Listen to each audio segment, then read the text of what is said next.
Hey everyone, I want to welcome you to Hutcast. Hutcast is a pragmatic approach to several things that happen in life and happen around us. So tune in, check us out. If you like us, give us a thumbs up to Hutcast.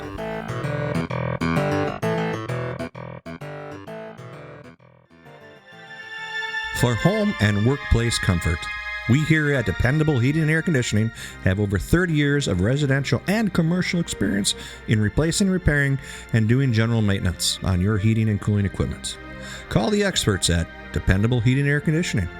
For all your indoor comfort needs, we are located in Coon Rapids and serve the entire Twin Cities area. Call one of our professional technicians today at 763-757-5040.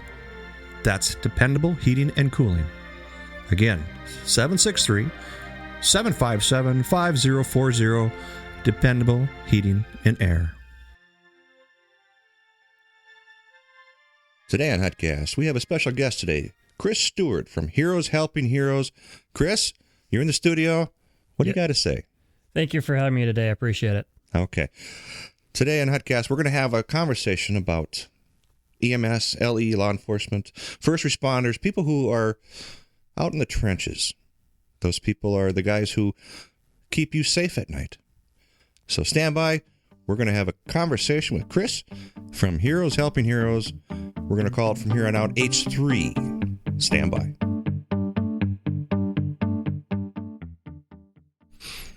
Chris, welcome to the studio. We've had this discussion in the past about law enforcement. Met Veterans Foundation has been in here. We're always that kind of show that just wants to recognize and put out there that law enforcement, military, anybody should have this first type of recognition. And sometimes it's overlooked. So Chris, tell us about yourself. Tell us your history, where you were raised, your training school. Yeah, so my name is Chris Stewart. I was raised in Coon Rapids, Minnesota. I started going to school for accounting when I first got done with high school, and then realized shortly after that I couldn't do a desk job, so I immediately switched over to law enforcement at Northampton Community College, where I got my associate's degree in criminal justice. And then went back to school for my bachelor's degree at Metropolitan State University before getting hired on with Minneapolis in 2006. 2006. Okay, so that's where you started your LEs in Minneapolis? Correct. Now, what was the climate in 2006? We know a lot of stuff's going on today, and we see it in the news, and sometimes I shake my head. What was life like back then for a LE? In my opinion, it was good. I was a brand new key cop at the age of 22. Being a cop was something that I've always wanted to do. I've always felt the need to serve my country, and this is a way that I could serve my country here at home, was getting into law enforcement and helping the communities around me and protecting and serving the people in those great communities. I see. And how many years were you in Minneapolis? I was in Minneapolis for a little over 14 years. Okay, and any particular area, precinct? I spent the vast majority of my career in North Minneapolis in the 4th Precinct. During that time, I did spend a little time in our weapons unit doing gun investigations. I spent a little time on our FBI task force, Safe Streets unit. Also spent 2 years on SWAT. And spent some time doing recruitment for the department, finding qualified candidates to become my coworkers. So SWAT in Minneapolis is called SRT. Am I not mistaken on that? It used to be called SRT, and then a handful of years ago they changed it just to SWAT. Shows how old I am, right? Okay, we don't want too many people to know how old that is. But anyway, when did you end your professional career? So I left Minneapolis on a medical back in 2020, right after the riots last year. I officially resigned on a medical from Minneapolis March 11th of 2021 here. Thank you for your service. Thank you. And there's a lot of people out there that also thank you, and a lot of listeners that would thank you. We're going to jump into some content here. And what was your most traumatic memories of on the job? Yeah, so the reason I left law enforcement in 2020 was because I was diagnosed with post-traumatic stress disorder, PTSD. And throughout my career, I've seen a lot of gruesome incidents, been involved in a lot of unpleasant situations. And I can't really narrow down my most critical incident as a law enforcement officer, but there are definitely a handful that definitely stick out. And one of the incidences that have stuck out recently, just because where I am in life, is I went to a suicide call several years ago. Upon arrival, the wife and two small children came running out of the house saying that their father and her husband was downstairs in the basement with a shotgun attempting to commit suicide. As myself and other officers approached the house, we heard a single gunshot coming from inside the house. And we later discovered the male had committed suicide down in the basement. And I think that touches me most now because I've been in a situation where I thought about and contemplated suicide after being diagnosed with PTSD and even before. And being in the situation where I'm married and now have two small kids, that definitely reaches home with me now. Another critical incident that really affected me was back in 2015 when we had what we call the occupation at the 4th Precinct. For about 3 weeks, myself and my coworkers had to be bussed in and out of the precinct because the precinct was all boarded and gated up due to riots and protesters outside the precinct. During that time, we had Molotov cocktails thrown at us. I got hit in the head with several rocks. We had gunshots fired at us. One night we had a vehicle that rammed through the gates in our back lot. And that hit home a lot because I felt like I was a prisoner going to work. We were inside a secure facility, and we had to be bussed in and out while the entire time having thousands of protesters yelling at us, chanting at us, throwing things at us. Like I said, anywhere from rocks and Molotov cocktails, gunshots, bottles of urine, soured milk, frozen water bottles, fireworks, anything and everything in between. Holy cow. The stuff they didn't cover on the news. Correct. Okay. You know, for us that's not on the site, we don't hear that. And you know, the man bun, open toe wearing sandal hemp t-shirt guys, they don't hear that. The Karens don't hear that. And I'm sorry you had to bring that up. And I'm sorry we had to talk about this on the show, but I believe it adds validity to what you're saying in your organization here. So, you know, when people out there have this notion that rioting is a right, their constitutional right to freedom of speech, they're not thinking of the guys like you that got to protect us, because you literally are the guys protecting us. Correct. The Constitution affords you the ability to go out and demonstrate. It doesn't give you the right to go out and protest, to damage property, to injure individuals, whether it's myself or citizens in the community. The Constitution does not afford you that right. And what part of the Constitution allows them to assault you as an officer by merely doing your job? Because of the riots with George Floyd, I get they're upset. I understand that. But what does that afford them those rights to assault you? Well, depending on who you talk to, they may have a different answer. My opinion is they have absolutely zero right. And I would agree with you as a show host. If you're those guys out there rioting, you don't have rights. And you should stay at home. You should not. And really, why would they assault you? You didn't do nothing. Correct. They're not attacking me for who I am as an individual, what I did. They're attacking me and my brothers and sisters because of the uniform that we wear. And that's pretty much insane. Circling back from our spokesperson of the United States, the suicide you were on, you had mentioned something about you had thoughts because of that type of traumatic. Correct. And with your kids, and you're thinking all this, and what's going through your mind when you have these feelings, but yet have lived through someone else's suicide because of that? So a lot of people don't understand PTSD and how it works and how it affects individuals on a daily basis. And that's one of the many reasons why I'm here today, is because I want to get the awareness about PTSD in law enforcement and first responders out there, so people can acknowledge it and realize that, hey, this actually exists.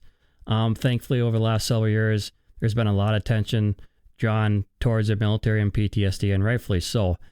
But there's absolutely no program out there. There's nobody out there talking about PTSD when it comes to our first responders. And that's what I'm here doing today. And I want to get that awareness out there so people acknowledge that, hey, this affects a lot of people on a daily basis. And if it's not known out there that this is a cause of a lot of issues, then people are going to continue to act the way that they are and just not know about the situation.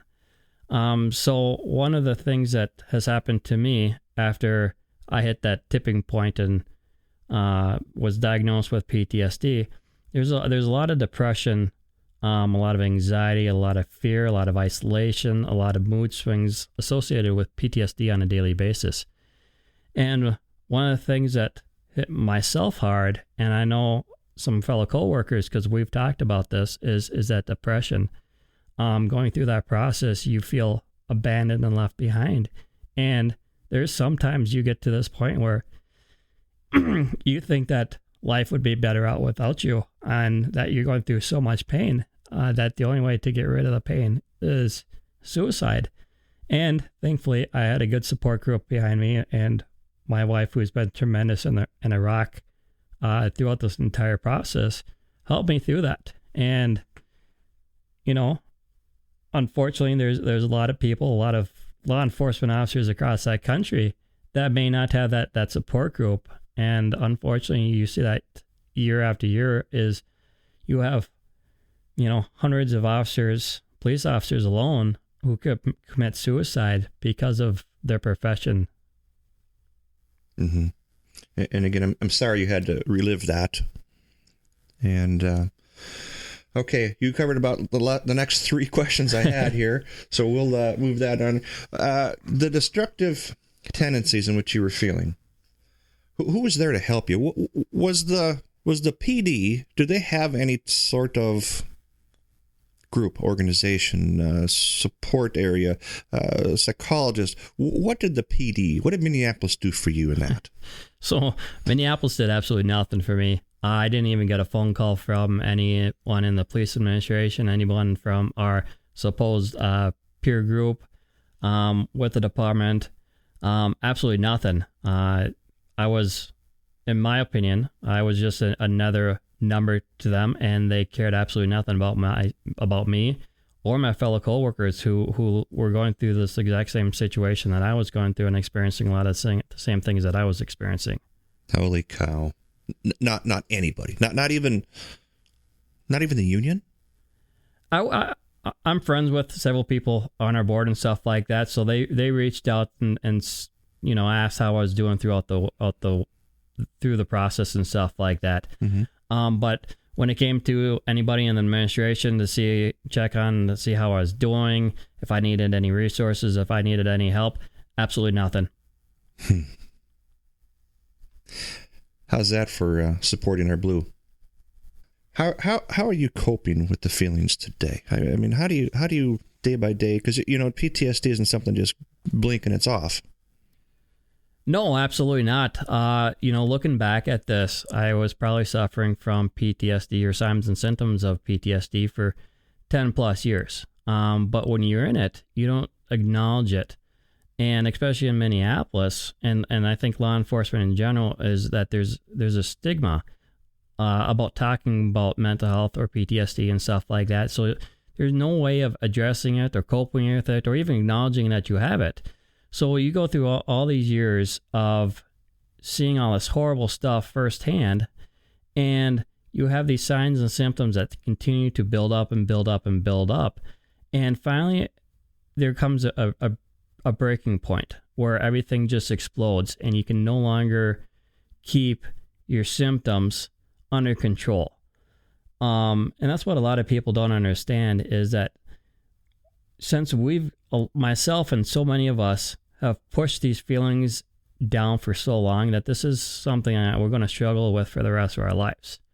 And then, that's why we created this program, or Heroes Helping Heroes, is to raise awareness so people can acknowledge that, hey, I wasn't the same individual that I am now than when I went into law enforcement or any other first responder. So some of the signs and symptoms that I deal with on a daily basis, and obviously it changes from day to day depending on what is happening in not only my life, but also the community around me, my family's lives and stuff like that, is I'm easily angered. I have a lot of anxiety, sometimes still have that depression, but thankfully nowhere near where it used to be. And it affects you on a daily basis because it affects your mood, and a lot of times it prevents you from doing certain things. And one of the things that it prevents me from doing a lot of is going out there in public and doing daily activities. There's some times where I don't want to leave my house. There's situations and times where I can't deal with individuals or people, especially in group environments. So going out and going grocery shopping or going to Menards or running errands is an extremely difficult task for myself and so many who are suffering from PTSD. Wow.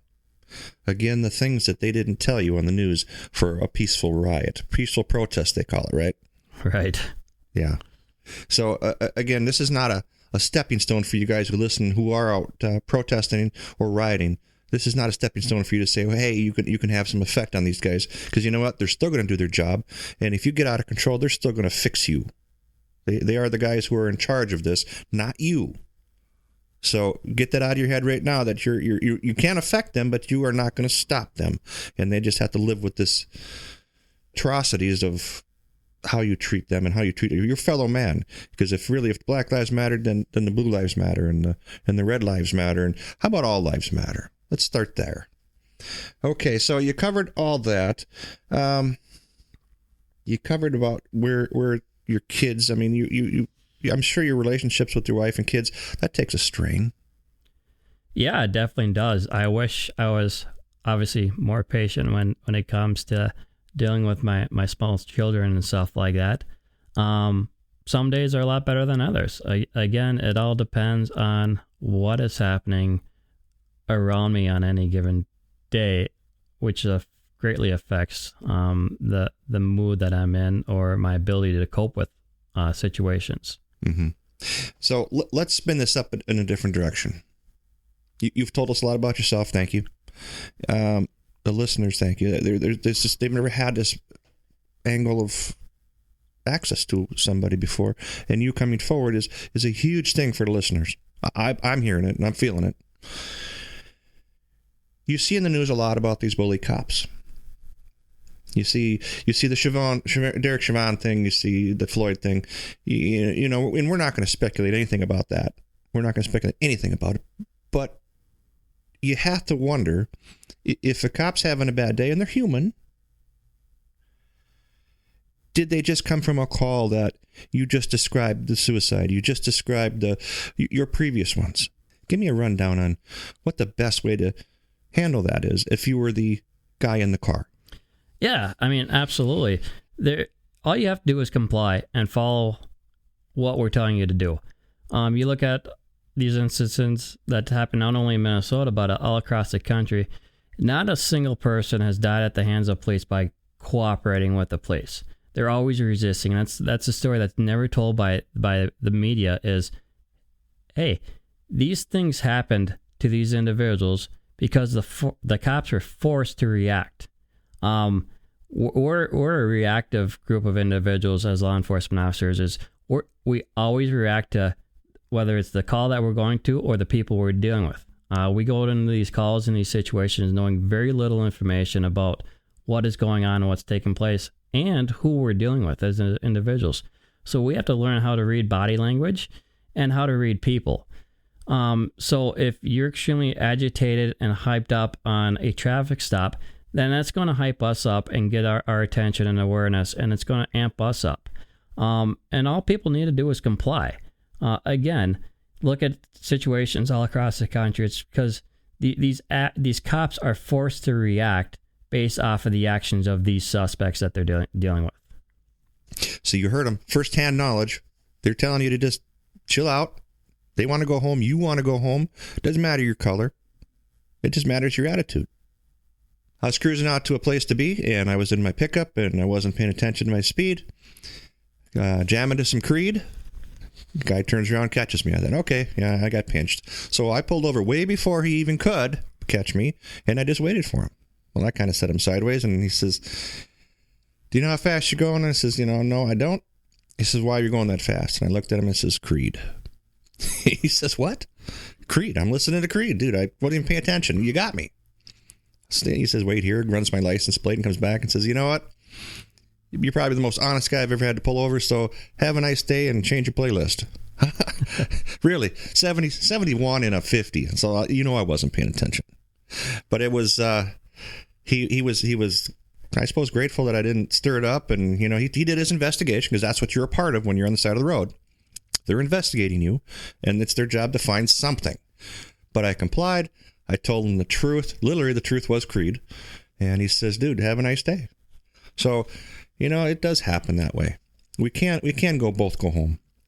All right, so here's what I got last on this section, because we're running about 22 minutes into this first gig. Now, 1% of the population doesn't control the other 99%. Do you agree with that? 100%. You have rogue cops, and every department has rogue cops. These cops are bullies. These cops are whatever they are. And I'm trying to play both sides of the fence here, so, work with me. Now, you can't say that 1% gets 99% of the coverage of the PR of what they have done. And this is what the media is trying to push, this agenda of, that 1% guy. They all do this because now they wear the blue line. What's your thought on that?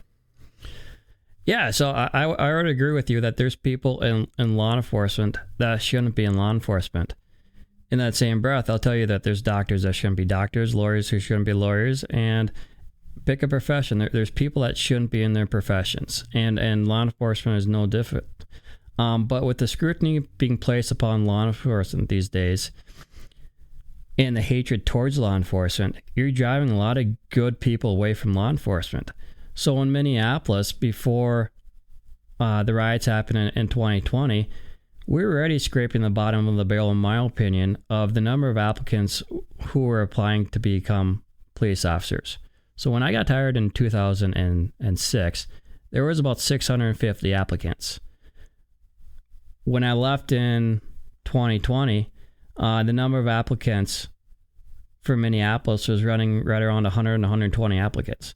So right there, you have a drastic decrease in number of people willing to work for Minneapolis or in law enforcement in general. So your pool of candidates is already down. And now afterwards, all the scrutiny being placed on Minneapolis and all the defund the police and political leaders who are against law enforcement in Minneapolis, you're going to have extremely qualified individuals who would make tremendous police officers in Minneapolis, not even applying because they don't want to deal with the hassle and politics in law enforcement in Minneapolis and Pacific. So you're going to continue to see not the best individuals and candidates out there protecting the streets in Minneapolis, as long as you continue to have these politicians demonizing law enforcement. And when you have fewer people applying for a position, the chances of you hiring the best of the best drastically go down. Right. And in the case of the Australian girl that got shot by Adrian Noor, was this his name? I believe, yeah, Officer Noor. Officer Noor. And he was pushed through on an initiative to get more minorities in the section in the PD. And from what I heard, I don't know this, but they pushed him into it, and he was a candidate that would fit that bill. Yeah, again, I don't know the specifics of his hiring process, but that I've heard a lot of the exact same things as well. Yeah. And again, this is not to pick on him. There was a mistake made as well, and he is human. But at the hands of the gal who got shot for reporting a potential rape. I just wanted to throw that out there. Again, I'm not demonizing him. It was a mistake, no different than the Kim Potter deal. That was a mistake as well. That was not a murder. That was not something that you just going to go out and say, hey, I want to do this now and ruin 2 lives, not 1. And everybody's families on both sides of that. So, again, rogue cops is a real thing. These were not rogue. These were just accidents.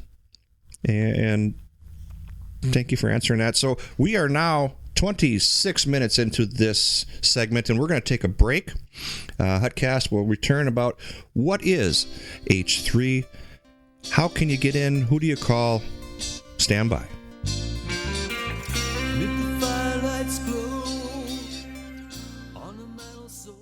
Now a word from our sponsors. Today's sponsor in part by Excel Roofing. Excel Roofing, they do it all. Roofs, siding, framing. You need a house? Give Excel a call. I've used these guys personally in the past, have a professional crew. They're conscious of your job, and they want to produce the finest quality of craftsmanship available. Excel Roofing, 763-712-0757. Again, 763-712-0757. Excel Roofing, Dayton, Minnesota.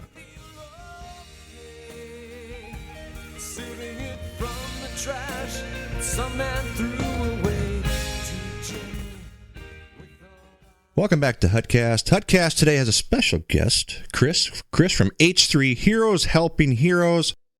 Chris, we're going to have a little conversation today about your program. What is your program, and how can it help law enforcement, EMTs? Tell me about it.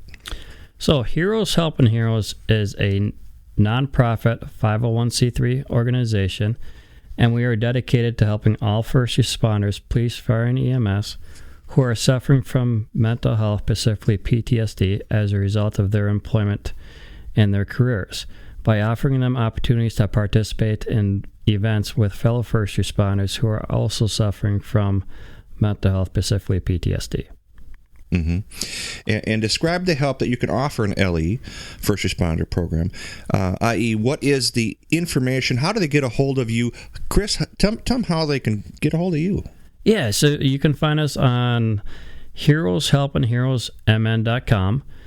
You can email us at heroeshelpingheroesmn@gmail.com. And you can give me a call at 612-290-9563. You can also follow us on Facebook at Heroes Helping Heroes MN, along with Instagram, Heroes Helping Heroes MN. Chris, say the phone number one more time for the listeners. 612-290-9563. Okay, you heard him. All right, the program. So let's say I'm an LE, and I'm having these feelings, these issues. What does one expect when reaching out to you, to your organization? What will be their AO, the area of operations? How do they expect privacy? Again, sometimes they can be judged by the department people. Tell them how that intro starts out. Yeah, so again, we're a non-medical organization to start off with. But if you do call me and you are a first responder and you want to talk, everything that we talk about, your name, your information, is all private and confidential. I'm not going to release that to anybody.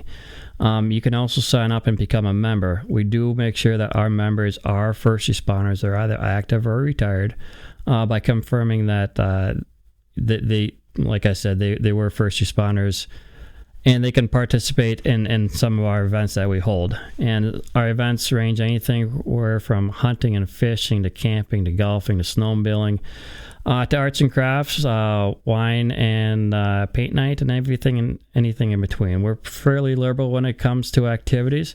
We believe that a lot of first responders have a lot of different activities that they like to participate in, and we want to bring them back to doing the activities that they used to enjoy doing and being around a lot of like-minded individuals who have experienced a lot of the same traumatic events that they have throughout their career.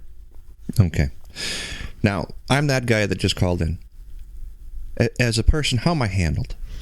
So if you call in, you'll talk directly to me, and we can talk about whatever you want to talk about. If you want to talk about your current symptoms or feelings, if you want to talk about how to get help, we got resources on our website that you can go to. If you want to participate in our events, I can tell you how to sign up and participate in our events. And it's just that personal connection that you can have calling us, either myself or any of our board members, knowing that any information that you want to talk about is secure and private, and we're not going to tell anybody else about what you're experiencing or who you are or anything else like that. Is there a cost for this program? No, our membership is absolutely free. We don't charge any of our first responders a fee to be a member. And again, I want to make sure that everybody knows that only members participate in our events. Mm-hmm. And from your first segment in this show, you're the guy listening to this podcast. How do you recognize that there's a need for this? How would you tell them that you need to reach out and get some help? Yeah, so going through the situation that I went through, medicaling out with PTSD, I felt abandoned. I felt lost. There's a lot of people don't understand PTSD, and especially from a law enforcement standard or from a first responder standard. And I knew that there wasn't a lot of resources out there because I tried finding different resources. I obviously have a therapist that I talk to, and it helps. But in my opinion, there should be so much more. There should be more resources out there to help individuals. And like I like telling people, like, therapy for me is like 2 steps forward, 1 step back most times, because you're forced to talk about events and situations that you don't want to talk about, and that make you feel extremely uncomfortable. But it does help. And one of the things that we as an organization offer is another opportunity for first responders, whether active or retired, to cope with mental health. And mental health doesn't need to be PTSD that we're talking about today, but it could range anything from anger issues, anxiety, depression. You might feel like you're drinking too much at home, or you're having trouble coping with a physical injury at work. Our program addresses all these issues. Mm-hmm. So you would say, if you're having this, reach out. Absolutely. I'm a firm believer that the vast majority of people who go into law enforcement and first responders, they come out a different individual than they were when they first went in. Sometimes that's good. A lot of times it's not. These professions drastically change you as an individual and drastically change your lifestyle. And if we can raise that awareness and have people acknowledge that, hey, we see and deal with a lot of bad things, and whether we like it or not, that it's going to change us, who we are as individuals. And if we can raise that awareness and get people to cope with it early on in the process, that they can still continue to do the jobs in their professions that they love to do and continue to serve the communities that they live and work in. But if you refuse to address the issue, there's going to be a point, whether you want to admit it or not, where you boil over, and once you hit that reaching point, there's no going back. And like I explain this to people, it's kind of like a party popper, right?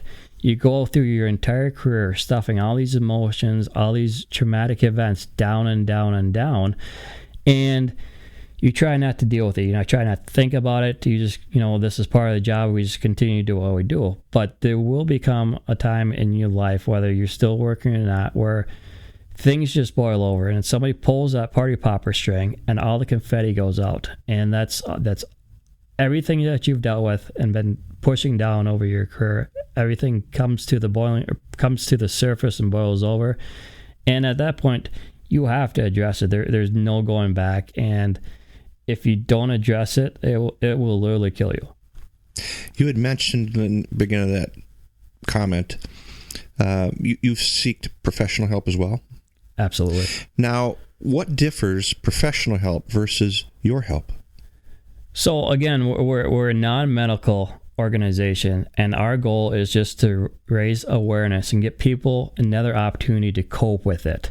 Like I said, for me, therapy is good, but it's also not pleasant. Sure. We want to make our programs, our events, our organization an opportunity for a lot of individuals who've experienced a lot of the same situations, who have experienced a lot of the same emotions and feelings and stuff like that, where they can get together and share their experiences, to start up a conversation, and just to realize that you're not the only one going through this. There's so many of us out there that are or have been in the same boat that you are, and we want to provide an opportunity for you to get together with individuals who have also experienced this, but also participate in activities that you used to enjoy doing that you may no longer do anymore because of the job or the way it's affected you, the way that this job has affected you personally. Mm-hmm. But just giving you an opportunity to escape the stresses of the job, of daily life, and kind of recenter yourself and get you back to that person you want to be.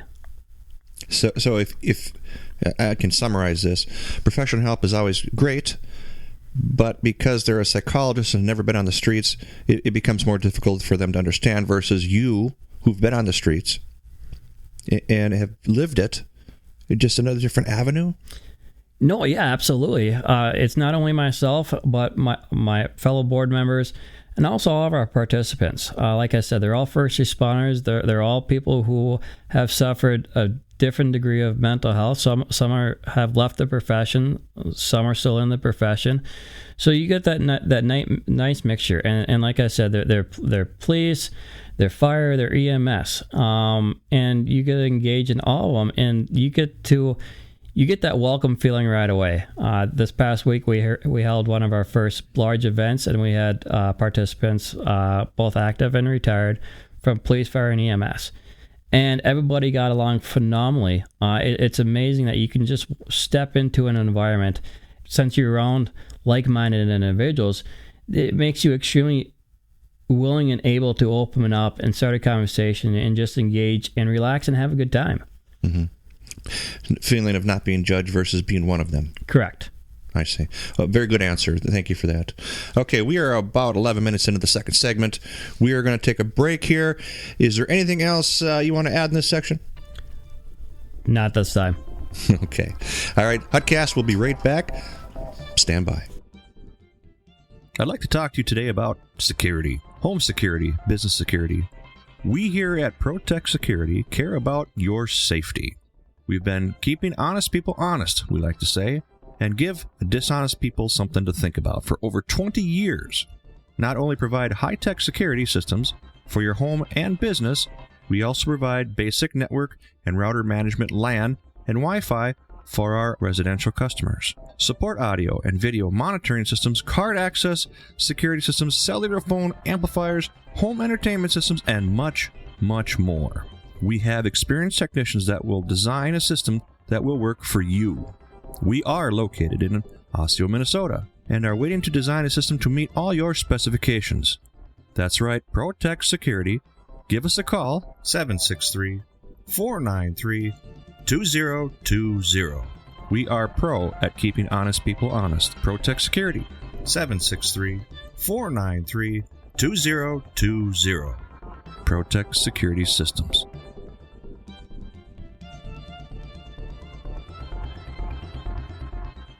And we are back with Hutcast. Hutcast is a pragmatic way of looking at things and how they are in today's world. And today our special guest is Chris. Chris from H3, Heroes Helping Heroes. Chris, our first question in this last segment is going to be, how did you come up with this concept of H3?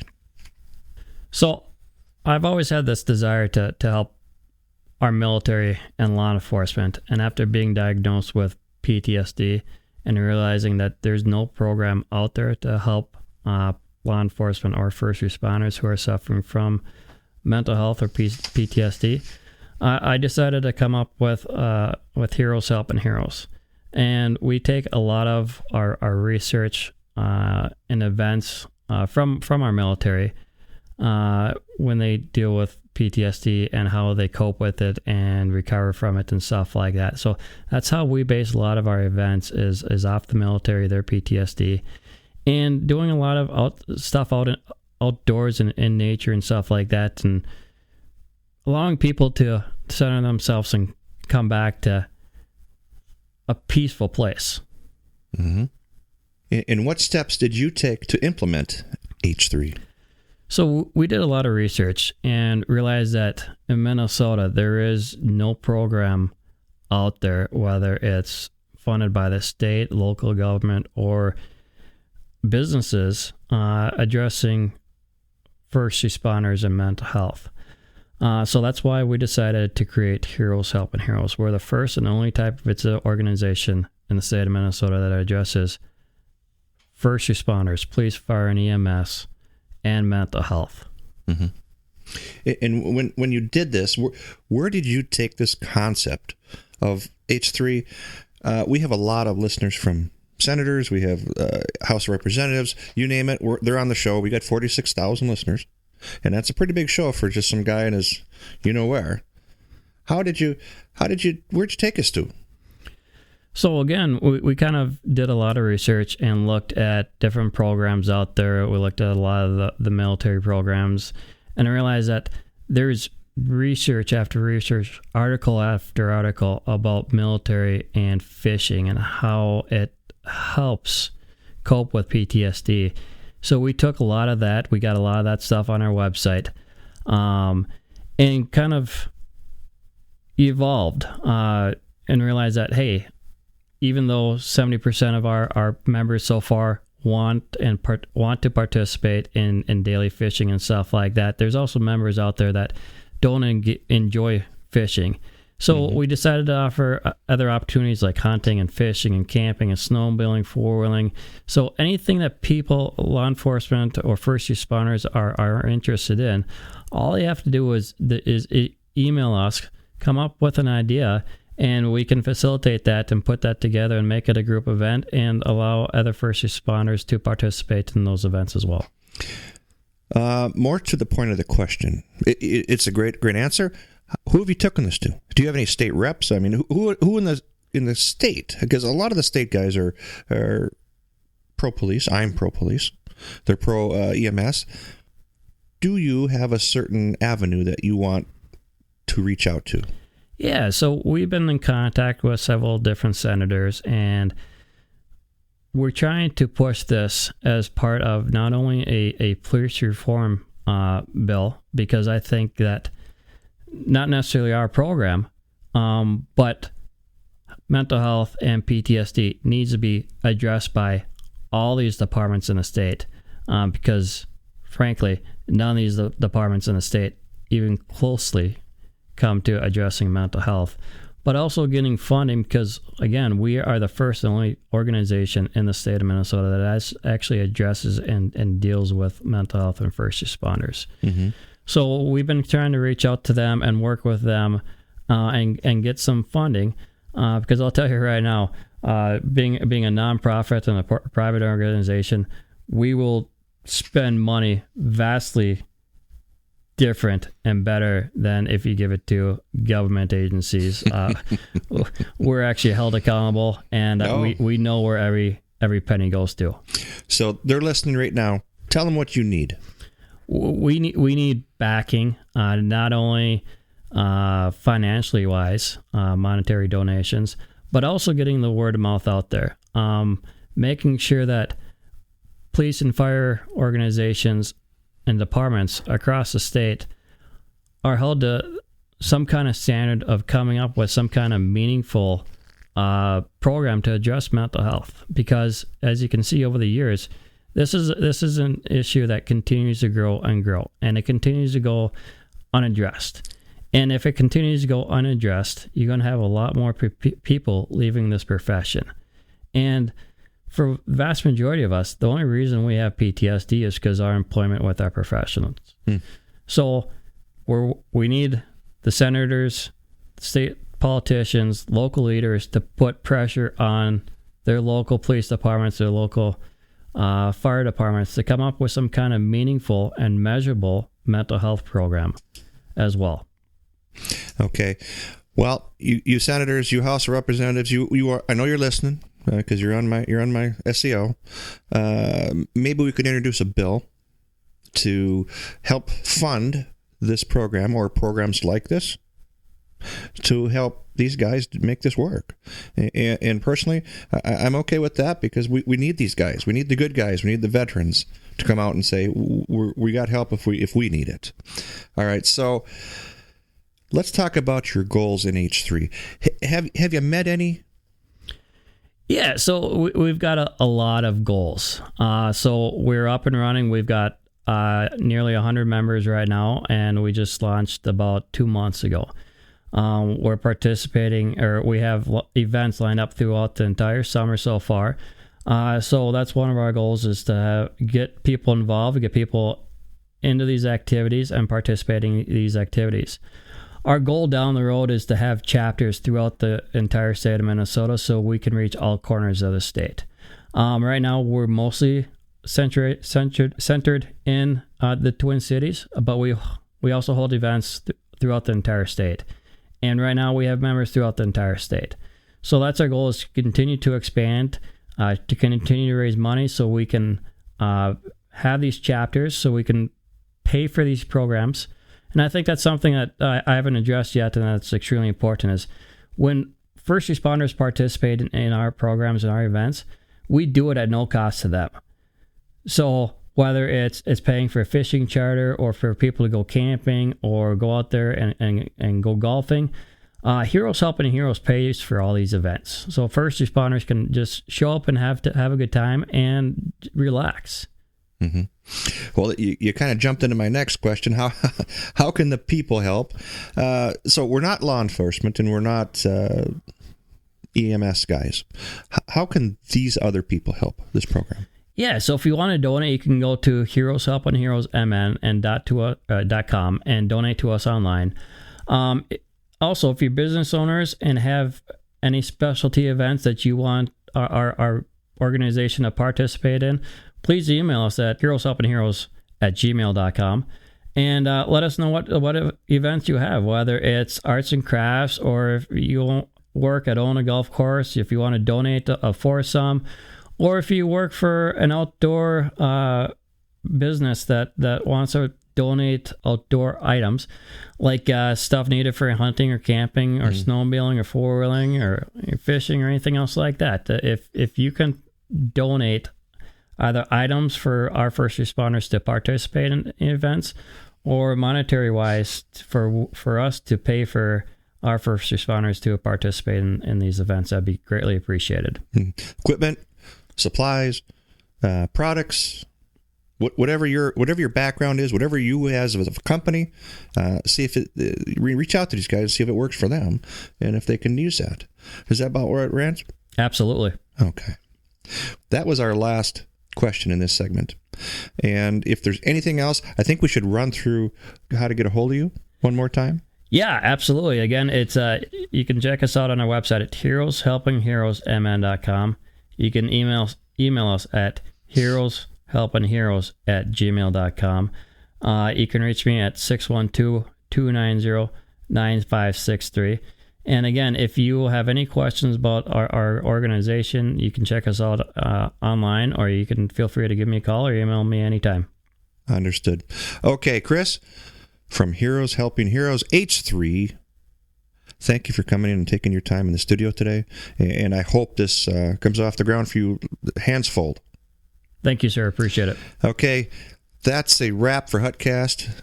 Season 2, Episode 14, and we'll be back with some more information next week, but in the meantime, let's help out H3 and see if we can do it as either corporate, personal, EMS guys, helping EMS guys, fire helping fire. I mean, let's reach out to these guys and make something happen. Again, Hutcast, have a wonderful afternoon.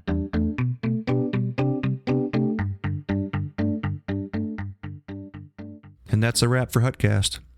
Hutcast is, again, a pragmatic approach to seeing things how some people see them. If you like our show, give us a thumbs up on the Facebook site. Again, for Hutcast, thank you again. Have a wonderful evening.